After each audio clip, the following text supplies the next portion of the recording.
সূরা ইখলাস কখন পাঠ করলে সাথে সাথে ফলাফল পাবেন, ভালো করে বুঝেন। সূরা ইখলাস হচ্ছে পবিত্র কোরআনুল কারীমের ভিতরে ছোট সূরাদের ভিতরে অন্যতম একটি সূরা। তবে ফজিলতের দিক থেকে সূরা ইখলাস হচ্ছে গুরুত্বপূর্ণ ফজিলত, এবং এই সূরাটা এমন একটা সময় আল্লাহ পাক রব্বুল আলামিন নাজিল করে দিয়েছেন যখন আল্লাহ রাসূল সাল্লাল্লাহু আলাইহি ওয়াসাল্লাম দ্বীনের প্রচার করতে লাগলেন। এমন সময় আল্লাহ পাক রব্বুল আলামিন এক আল্লাহর দাওয়াত দিতে লাগলেন।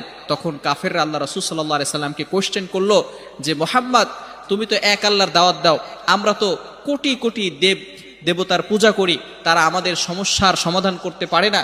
তুমি যে আল্লাহর দাওয়াত দাও সেই আল্লাহ কয়জন এবং সেই আল্লাহর সন্তান আছে কিনা?